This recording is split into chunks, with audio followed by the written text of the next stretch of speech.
warahmatullahi wabarakatuh.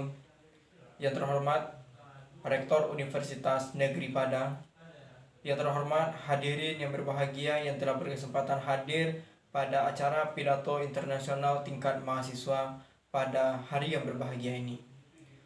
Puji syukur kehadiran Allah Subhanahu wa taala yang mana atas limpahan rahmat Allah yang Maha Kuasa pada hari yang berbahagia ini Allah masih memberikan taufik dan hidayahnya kepada kita semua, sehingga atas izin Allah kita telah dapat melaksanakan pidato pada pagi yang berbahagia ini, pada hari yang berbahagia ini.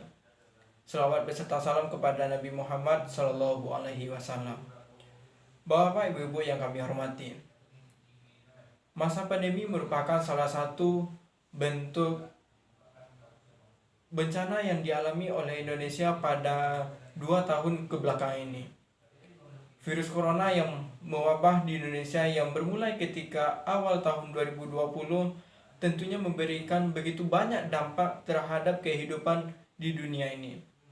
Tidak hanya di luar negeri ataupun di belahan dunia lainnya, Indonesia pun merasakan dampak yang begitu luas terhadap masa pandemi ini. Virus COVID-19 ini tidak hanya berpengaruh terhadap kehidupan manusia, baik di lingkungan sosial, budaya, ataupun politik. Namun, masa pandemi ini juga memberikan dampak yang begitu besar terhadap dunia pendidikan.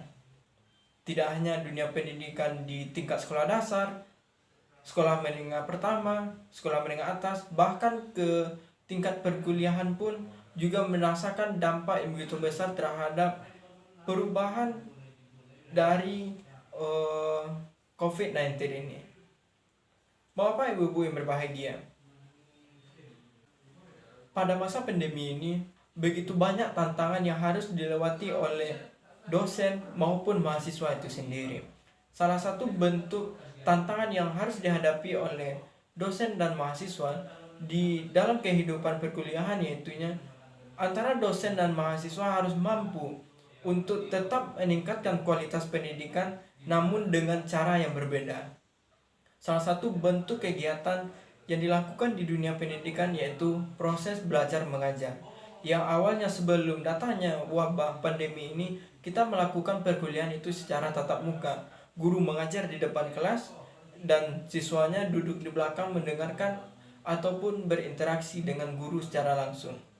Namun pada hakikatnya pada saat sekarang ini, dosen tidak lagi mengajarkan di depan kelas, melainkan dosen bisa mengajar dari rumah.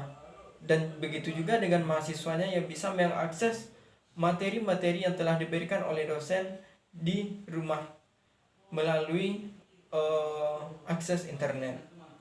Namun apakah pembelajaran seperti ini dapat memberikan dampak positif dan dampak negatif? Tentu saja. Masa pandemi memberikan dampak positif dan dampak negatif bagi perkuliahan di tingkat universitas. Apa saja dampak positif yang dapat kita lihat di masa pandemi ini? Dampak positif dari pembelajaran secara daring ini yang pertama yaitu memberikan kesempatan kepada mahasiswa dan dosen untuk menggunakan teknologi secara baik.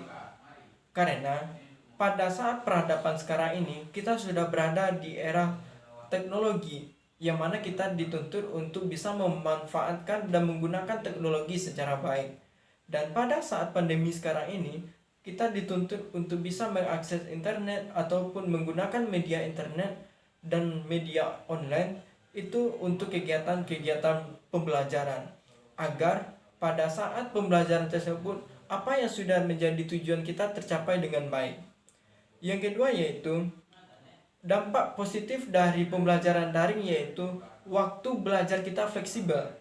Maksudnya ketika kita belajar, kita tidak hanya berpatokan ketika hanya ada guru di kelas. Namun kita juga bisa mengakses media belajar, bahan-bahan ajar atau materi-materi belajar itu secara baik menggunakan akses internet. Biasanya dosen akan menjadwalkan untuk perkuliahan pagi hari jam 7 sampai jam 9. Kita akan berada di kelas dari jam 7 sampai jam 9. Namun karena adanya pembelajaran daring ini, guru bisa menggunakan waktu secara fleksibel dan mahasiswa juga bisa memanfaatkan itu. Yang jadwalnya yang sudah diatur dari jam 7, bisa saja dosen mencari jadwal yang sesuai dengan kebutuhan dosen dan mahasiswa tanpa merugikan mahasiswa. Dampak positif yang selanjutnya, yang ketiga, yaitu akan memperluas wawasan kita. Kenapa tidak? Karena dengan adanya teknologi, dengan adanya akses internet, pembelajaran daring ini bisa menambah wawasan kita. Karena dengan begitu banyaknya materi-materi yang bisa kita akses, akan menambah wawasan kita ketika kita menggunakan internet tersebut dengan bijak. Yang selanjutnya, yang kelima, dampak positif dari pembelajaran daring yaitu banyak materi-materi yang bisa kita akses untuk penunjang keberhasilan kita dalam belajar.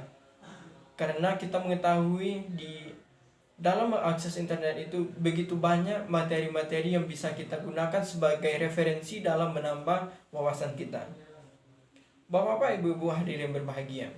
Namun kita tidak bisa menilai pembelajaran daring ini dari satu sisi saja.